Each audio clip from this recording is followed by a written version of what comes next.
Hi hello welcome back to Advi ma'am pregnancy caring. నేను చెప్పే ఈ లక్షణాలు కనుక మీలో ఉంటే మీరు గర్భం దాల్చారు అని అర్థం. సో మీరు టెస్ట్ చేయకముందే తెలుసుకోవచ్చు మీరు గర్భవతి, సో మీరు గర్భం దాల్చారు అని తెలుసుకోవచ్చు. సో ఎలాంటి లక్షణాలు మీలో కనబడితే మీరు ప్రెగ్నెన్సీ అనేది ఈ వీడియోలో క్లియర్గా తెలుసుకుందాం. వీడియోలోకి వెళ్ళిపోయే ముందుగా మన ఛానల్ అయితే సబ్స్క్రైబ్ అయితే చేసుకోండి, పక్కనే ఉన్న బెల్ ఐకాన్ అయితే క్లిక్ చేయండి. నేను పెట్టే ప్రతి వీడియో కూడా మీకు ముందుగా నోటిఫికేషన్ రూపంలో రావడం అయితే జరుగుతుంది. ఏదైనా సందేహాలు ఉంటే కింద కామెంట్ చేయండి, తప్పకుండా నేను మీకు రిప్లై ఇస్తాను. ఇక వీడియోలోకి కొందరిలో ఏమవుతుంది అంటే మనకి పీరియడ్స్ అనేవి నార్మల్గా ఈ మంత్ ఫస్ట్ వీక్ వచ్చింది, ఇక నెక్స్ట్ మంత్ ఫస్ట్ వీక్ వరకు పీరియడ్స్ రాలేదు. అయితే ఫస్ట్ వీక్కి ముందే ఒక 28, 29 తేదీల నుంచి మీకు బాడీ అంతా నీరసంగా అనిపించడం జరుగుతూ ఉంటుంది. సో ఇలా మీరు అనుకుంటూ ఉంటారు ఎందుకు ఇంత నీరసంగా అనిపిస్తుంది అనేసి. సో పీరియడ్ డేట్ రాగానే ఎప్పుడైతే మళ్ళీ ఫస్ట్ తేదీ వస్తుందో ఆ డేట్కి మీకు పీరియడ్స్ అనేవి రావు. నార్మల్గా ఎవరైనా కూడా సేమ్ ఒకే డేట్కు పీరియడ్స్ రావు, కొంచెం అటు ఇటుగానే వస్తుంటే మీరు వెయిట్ చేస్తూ ఉంటారు. కానీ ఈలోపు కొన్ని లక్షణాలు మీలో బయటపడుతూ ఉంటాయి మీరు గర్భం దాలిస్తే. అవి ఏంటి అనేది మనం ఇప్పుడు తెలుసుకుందాం. ఫస్ట్ వచ్చేసి నేను ఇందాక చెప్పినట్టు పీరియడ్స్ అనేవి రాకపోవడం. సో ఫస్ట్ తేదీకి వచ్చిన పీరియడ్ మళ్ళీ నెక్స్ట్ మంత్ ఫస్ట్ తేదీకి పీరియడ్స్ రాలేదు, మీరు వెయిట్ చేస్తూ ఉన్నారు. కొంచెం ఫస్ట్ తేదీకి ముందు నుంచి కూడా మీకు కొంచెం నీరసంగా అనిపిస్తూ ఉంటుందన్నమాట. సో మీ బాడీ చాలా నీరసంగా అయిపోతుంది అంటే కూడా మీరు గర్భం దాల్చారు అనే లెక్క. ఎందుకు అంటే సో ఆల్రెడీ మీ కడుపులో బేబీ తయారవుతూ ఉంది, మీకు ఆ విషయం తెలియదు కాబట్టి మీకు కావాల్సిన ఫుడ్ మాత్రమే తీసుకుంటూ ఉంటారు. సో అందువల్ల బేబీకి కావాల్సిన ఫుడ్ అనేది మీరు తీసుకోరు కాబట్టి నీరసపడిపోతూ ఉంటారన్నమాట. సో అలాగే ఏంటంటే మనకి పొత్తి కడుపులో నొప్పి కూడా వస్తూ ఉంటుంది, గుంజినట్టుగా అనిపిస్తూ ఉంటుంది, చాలా విపరీతమైన బ్యాక్ పెయిన్ కూడా వస్తూ ఉంటుంది.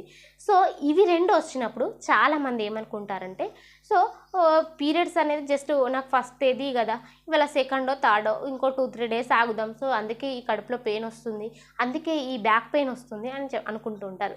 కానీ మనకు ఎప్పుడైతే ఫర్టిలైజేషన్ అవుతుందో అంటే ఫలదీకరణం జరుగుతుందో అది మనకి ఫలోపియన్ ట్యూబులలో జరుగుతుంది కదా. సో అక్కడ జరిగిన అది పిండం రూపంలో మారి ఆ ఫలోపియన్ ట్యూబ్ల ద్వారా కిందికి వచ్చి గర్భసంచిలో అతుక్కోవాలన్నమాట. సో గర్భసంచిలో అది అతుక్కున్న బేబీ 9 నెలల పాటు అక్కడే ఉండాలి. అయితే ఈ అతుక్కునే ప్రాసెస్లో మన బాడీలో చాలా హార్మోన్లు రిలీజ్ అవుతూ ఉంటాయి. అలాగే ఈ హార్మోన్లు రిలీజ్ అవ్వడంతో పాటు మనకి ఈ అతుక్కునే ప్రాసెస్లో చాలా విపరీతమైన నొప్పి రావడం అయితే జరుగుతూ ఉంటుంది. సో మనకి పీరియడ్స్ వస్తాయేమో అన్నట్టుగానే నొప్పి వస్తూ ఉంటుంది అన్నమాట. సో ఇలా ఉన్నా కూడా మీకు ప్రెగ్నెన్సీ అనే అర్థం అన్నమాట. సో విపరీతమైన బ్యాక్ పెయిన్ వచ్చినా కూడా సో మరికొందరికి విపరీతమైన ఆకలి అయితే వస్తూ ఉంటుంది. సో కొందరికి అస్సలు ఆకలే అనిపించదు అన్నమాట. ఎందుకంటే నేను చెప్పే ఈ సింటమ్స్ అందరికీ ఒకేలాగా ఉండవు, కొందరికి ఒకలాగా ఉంటుంది, కొందరికి ఉండకపోవచ్చు. కొందరికి చాలా విపరీతంగా ఆకలి అనిపిస్తూ ఉంటుంది, ఎందుకంటే మీరు ఒక్కరి గురించి ఆ ఫుడ్ తీసుకుంటారు కాబట్టి.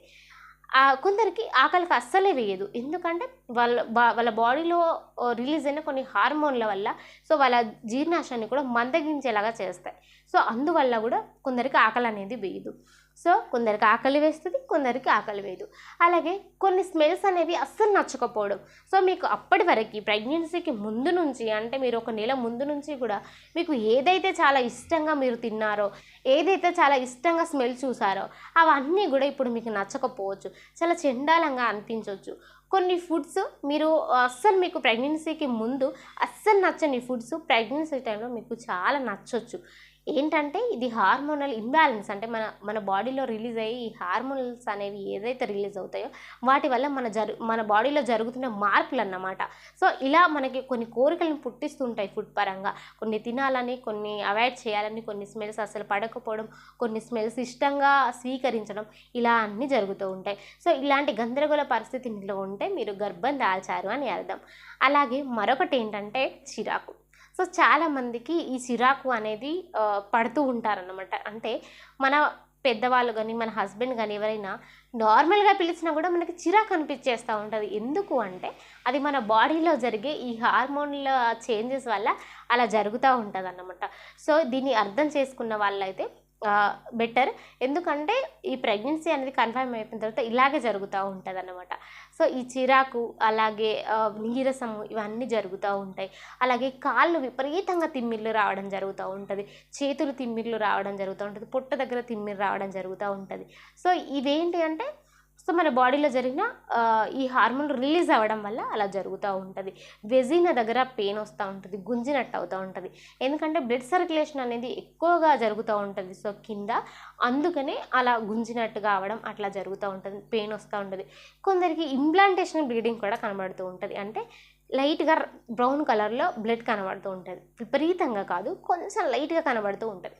సో మనం ఒకవేళ ప్రెగ్నెన్సీ టెస్ట్ చేసుకోకముందు ఒకవేళ బ్రౌన్ కలర్లో కనిపించినా కూడా ఓకే మేబీ పీరియడ్స్ వస్తుందేమో అనుకుంటాం.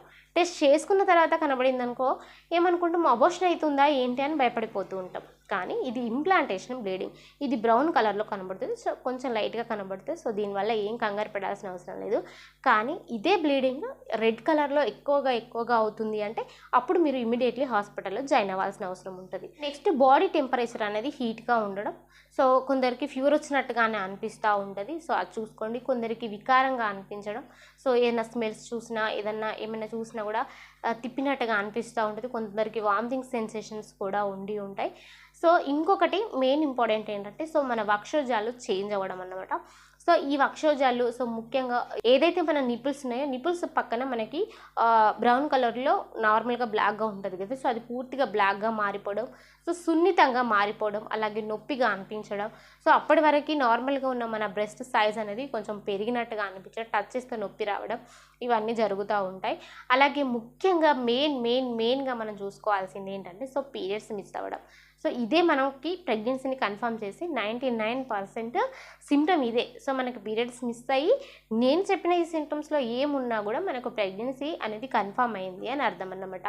సో దీంతో పాటు ఏంటంటే టాయిలెట్స్ విపరీతంగా వచ్చిన ఫీలింగ్, ఎందుకంటే మన బాడీలో హార్మోన్లు అనేవి రిలీజ్ అవుతూ ఉన్నాయి కాబట్టి సో మనకు అలా అనిపిస్తూ ఉంటుంది. సో నేను చెప్పిన ఈ లక్షణాలు అన్నీ మీలో కనుక ఉంటే మీరు గర్భం దాల్చారు అని అర్థం. వీటితో పాటు పీరియడ్ డెఫినెట్లీ మిస్ కావాలి. పీరియడ్ మిస్ అయినాకే ఈ లక్షణాలు అన్నీ చూసుకోవాలి. ఈ లక్షణాలు మీరు టెస్ట్ చేసుకోకుండా ఇవన్నీ మీలో కనిపిస్తే మీరు వెంటనే టెస్ట్ చేసుకోండి. సో టెస్ట్ చేసుకున్న తర్వాత 2 థిక్ లైన్లు కనుక వస్తే కనుక మీరు ప్రెగ్నెన్సీ పాజిటివ్ వచ్చిందని అర్థం. ముఖ్యంగా ఇది ఎప్పుడు చేసుకోవాలంటే ఎర్లీ మార్నింగ్ యూరిన్తో మాత్రమే చేసుకోవాలి. సో ప్రెగ్నెన్సీ పాజిటివ్ వచ్చిందని అర్థం. ఒకవేళ సింగిల్ లైన్ వచ్చిందనుకోండి మీకు నెగిటివ్ అని అర్థం. ఒకవేళ ఒకటి డార్క్ లైన్ అండ్ ఒకటి లైట్ లైన్ అట్లా వచ్చిందనుకోండి సో మీకు ప్రెగ్నెన్సీ కన్ఫర్మే, బట్ మీలో రిలీజ్ అయ్యే హెచ్సిజి హార్మోన్లు పూర్తి స్థాయిలో రిలీజ్ కాలేదు అని అర్థం. సో అట్లా అయినప్పుడు మళ్ళీ ఒక 5 days 6 days ఆగిన తర్వాత మళ్ళీ టెస్ట్ చేసుకోండి. అప్పుడు 2 థిక్ లైన్లు వస్తే ఓకే పూర్తిగా మీకు కన్ఫర్మ్ అయింది అని అర్థం. లేదు మళ్ళీ లైట్ లైన్ వచ్చిందంటే ఒకసారి హాస్పిటల్లో కన్సల్ట్ అవ్వండి. మీకు బాడీలో రిలీజ్ అయ్యే హెచ్సిజి అనే హార్మోన్ల స్థాయి అనేది ఎలా ఉందో అనేది మీకు డాక్టర్ చెక్ చేసి చెప్తారనమాట. సో ఇంకా ఏమైనా సందేహాలు ఉంటే కింద కామెంట్ చేయండి, తప్పకుండా నేను మీకు రిప్లై ఇస్తాను. Thank you so much.